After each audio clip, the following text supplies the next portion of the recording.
EMRS यानी कि Eklavya model residential society, जिसका एग्जाम कमेंस होने वाला है 16 दिसंबर से। इन 4 डेट्स पे एग्जाम है। सबसे बड़ी समस्या नेगेटिव मार्किंग है या नहीं, और अगर है तो कैसे उससे बचें। लैंग्वेज कॉम्पिटेंसी में नेगेटिव मार्किंग है या नहीं, तो इन सब तीनों टॉपिक्स की हम चर्चा करने वाले हैं। सबसे पहली बात तो EMRS में जो आपका पेपर होने वाला है, हर सही प्रश्न पे आपको 1 नंबर मिलेंगे और हर गलत प्रश्न पे 0.25 आपकी नेगेटिव मार्किंग रहेगी। दूसरी बात कि लैंग्वेज कॉम्पिटेंसी टेस्ट में क्या नेगेटिव मार्किंग है, क्योंकि लैंग्वेज कॉम्पिटेंसी टेस्ट क्वालिफाइंग है, ठीक है। सबसे पहली बात तो ये कि आपका अगर 10 नंबर का लैंग्वेज है तो उसमें से चाहे इंग्लिश हो, चाहे हिंदी हो, चाहे रीजनल लैंग्वेज हो, आपको 10 में से 4 नंबर लेकर आने ही आने, क्वालिफाइंग है। अब उसके ऊपर अगर नेगेटिव मार्किंग आ जाए तो क्या करें। जब आपका नोटिफिकेशन आया था तो उसमें कहीं पे भी ये मेंशन नहीं था कि लैंग्वेज कॉम्पिटेंसी टेस्ट के अलावा बाकी सब में नेगेटिव मार्किंग होगी। पेपर में इन जनरल लिखा हुआ था, जैसे BPSC का जब पेपर आया था तो लैंग्वेज के लिए अलग से बोला गया था कि सिर्फ लैंग्वेज क्योंकि क्वालिफाइंग है तो उसमें नेगेटिव मार्किंग नहीं रहेगी, बाकी इस पूरे पेपर में आपको नेगेटिव मार्किंग मिलेगी। यहाँ पे ऐसा कुछ मेंशन नहीं है, तो 90% हम ये मान करके चल रहे हैं कि नेगेटिव मार्किंग आपको लैंग्वेज में मिलेगी। अगर आपको नेगेटिव मार्किंग मिल रही है और 10 में से 4 नंबर लाने मुश्किल हो रहे हैं, तो ये 4 टॉपिक्स पे अपनी कमांड बना लें। सबसे पहले टॉपिक है वॉइस। वॉइस में असर्टिव, इंट्रोगेटिव, इम्पेरेटिव, तीनों ही टाइप के सेंटेंसेस को अच्छे से पढ़ लें और उन टाइप के क्वेश्चंस को प्रैक्टिस कर लें हेल्पिंग वर्ब्स के थ्रू, और जितने भी एक्सेप्शंस आप उनके आंसर्स निकाल पाएंगे। वर्ब्स और टेंसेस गो हैंडी, ठीक है। वर्ब्स में आपका नॉन फाइनाइट वर्ब्स भी आ जाता है और मॉडल वर्ब्स भी आ जाता है। टेंसेस में आपका कंडीशनल टेंसेस भी आ जाते हैं और पेयर टेंसेस भी आ जाते हैं। उन सभी टॉपिक्स को थॉरली पढ़ लो, जैसे एक TGT PGT का स्टूडेंट पढ़ता है, जैसे मैंने आपको पढ़ाया हुआ है। तो आप, मेरा इसमें और अपने सब्जेक्ट में कोई फर्क नहीं है इस लैंग्वेज को पढ़ाते समय। 360 डिग्री डोमेन कवर करते हैं, तो आप हर प्रकार की इसकी क्वेश्चन प्रैक्टिस जरूर कर लें। तीसरा टॉपिक आ जाता है पार्ट्स ऑफ स्पीच। कुछ स्टूडेंट्स कहते हैं मैम वोकैबुलरी पढ़ लेंगे तो हो जाएंगे पास। देखो, वोकैबुलरी बहुत आसान भी आ सकती है और इंटरमीडिएट लेवल की भी आ सकती है। तो वोकैबुलरी आप ये मान के चलो कि आपको वहाँ पे कॉमन सेंस यूज करना है। पर पार्ट्स ऑफ स्पीच एक ऐसा टॉपिक है, अगर आपने आज भी पूरी रात बैठ करके पढ़ लिया, 8 घंटे की सिटिंग दे दी, तो आपके बहुत सारे चांसेस हैं, जैसे कि आपका जो एरर डिटेक्शन का सवाल है, ठीक है, जैसे कि आपका फिलर टाइप क्वेश्चंस है, जैसे कि आपका सेंटेंस रीअरेंजमेंट टाइप के सवाल हैं, वो आप इजीली सॉल्व कर पाएंगे। तो एप्लीकेशन बेस्ड सवाल आपके निकल जाएंगे अगर आपको नेगेटिव मार्किंग से बचना है तो, और क्वालिफाई करना है तो, ठीक है। तो हर टॉपिक से आपका 4 नंबर पक्का हो गया है और 1 से ज़्यादा वेटेज आएगी हर टॉपिक से, तो सोने पे सुहागा, मतलब चेरी ऑन टॉप है। 10 on 10 ले आओगे। बात करते हैं जनरल पेपर की। जनरल पेपर में 4 टॉपिक्स में से मैं मान करके चलती हूँ आपके 2 ऐसे टॉपिक्स हैं। एक तो टीचिंग एप्टीट्यूड। टीचिंग एप्टीट्यूड बहुत ही आसान बनाया जा सकता है अगर नेगेटिव और पॉजिटिव टैग वर्ड्स की नॉलेज हो, जो हमने CTET में पढ़ी थी।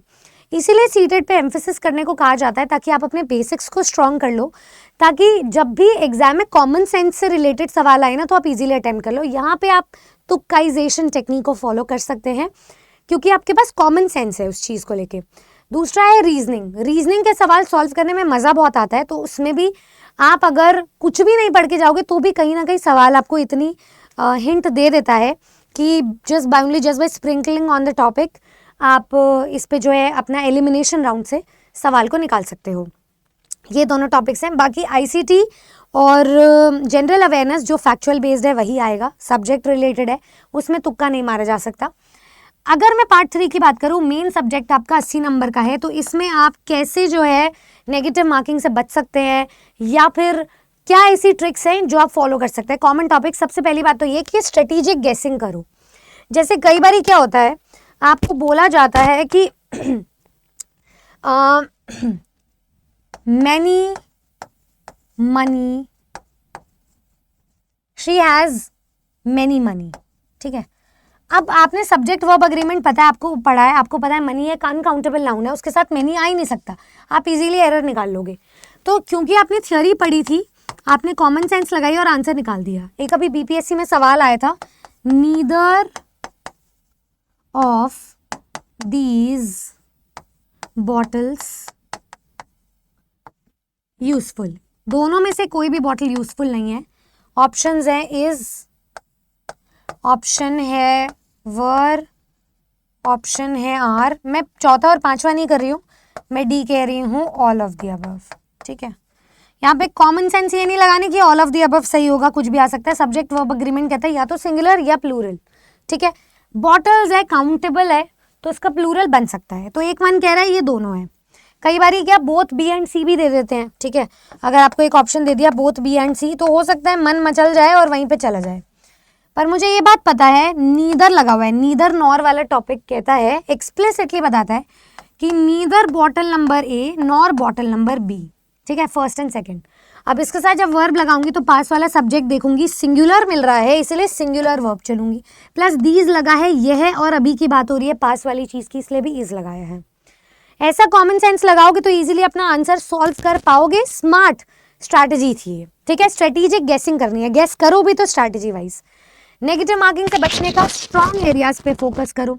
जैसे अगर आप लैंग्वेज कॉम्पिटेंसी के लिए इन 4 टॉपिक्स को पढ़ ही रहे हो तो इतना ढंग से पढ़ लो कि यहाँ पर भी आपका जो है टॉपिक निकल जाए। अगर आपने ये पढ़ लिया तो सबसे पहली बात तो ये कि आपका इंग्लिश के जो वेटेज है ना 15 नंबर की पेडागोजी है, जिसमें से 5 नंबर का एनईपी है। अगर यहाँ पे तुक्का मार पा रहे हो, ये पढ़ लिया अच्छे से, तो ये दोनों एरियाज कवर हो जाएंगे, ठीक है।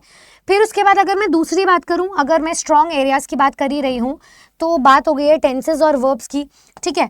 अब ये वाले टॉपिक पढ़ ही रहे हो कॉन्सेप्ट्स को, तो ये 4 टॉपिक पढ़ लो, 15 से 20 नंबर यहाँ ले गए। रीडिंग कॉम्प्रिहेंशन और वोकैबुलरी, अगर डेली लाइफ के वर्ड से वाकिफ हो, इतनी प्रैक्टिस करिए तो ये वाला टॉपिक भी निकल जाएगा, बिकॉज ये तो इम्प्रॉम्प्टू आएगा। जिसको लैंग्वेज की समझ है ग्रामेटिकली पेडागोजिकली, वो निकाल देगा ये सवाल, ठीक है। और फिर उसके बाद राइटिंग सेक्शन है, उसकी तो मैंने इतनी अच्छी से प्रैक्टिस करवा दी है आप लोगों को कि कहीं से भी सवाल आ जाए। इंटरप्रिटेशन है, डेटा को इंटरप्रेट करना है, रीजनिंग अच्छा है तो ये अच्छा है, ये मैं मान करके चलती हूँ। एक तीर से we are able to kill 2 birds with single stone here, ठीक है। अब आ जाता है टाइम मैनेजमेंट। देखो, अगर आपको नेगेटिव मार्किंग से बचना है, आप तुक्का लास्ट में लगा पाओ स्मार्टली, वो भी प्रोबेबिलिटीज निकाल करके, वो भी तभी निकाल पाओगे ना जब आपके पास एफिशिएंट टाइम है। अगर एफिकेसी इतनी वीक चल रही है कि टाइम मैनेज नहीं कर पा रहे तो सब रह जाएगा। तो टाइम को मॉक पेपर्स दो, अभी 2-3 दिन मेरा मैराथन होगा कल आपको शाम को 6 बजे, वहां पे जुड़ो तो आप एफिशिएंटली मैनेज और कोप अप कर पाओगे। लास्ट है रीड क्वेश्चंस केयरफुली। क्वेश्चन को रीड बहुत ही अच्छे से करना है। A lot of times maximum amount में जो कमिटेड मिस्टेक है वो है नॉट ट्रू को ना देखना, नॉट करेक्ट को ना देखना। नॉट को तो आप बिल्कुल ही भूल जाते हो और आप करेक्ट वाले आंसर को निकाल लेते हो। अगर आपने ये ट्रिक्स फॉलो करी तो नेगेटिव मार्किंग से आप इजीली बच पाओगे। बस पेपर को अटेम्प्ट करना सीखना है, नॉलेज आपने इनग्रेन कर ली है, ठीक है। तो ये चीज़ को फॉलो करेंगे। साथ में टीचर्स अड्डा चैनल को सब्सक्राइब करते हुए कल शाम को 6 बजे जुड़ेंगे मेरे साथ फ्री मैराथन में, जहाँ पे कंप्लीट सिलेबस करवाने का एनविजन हम रखते हैं। जो भी स्टूडेंट इसके अलावा बिहार में नौकरी एनविजन करता है 2024 में, तो बिहार स्टेट के बैचेस आ गए हैं। इसके अलावा भी आपके और भी बैचेस हैं, तो आप उसमें एनरोल कर सकते हो। कोड रहेगा आपका Y449 मैक्सिमम डिस्काउंट के लिए। And yes, thank you so very much. Video पसंद आई तो लाइक शेयर सब्सक्राइब जरूर कीजिएगा। मिलती हूँ आपसे नेक्स्ट क्लास में। Thank you.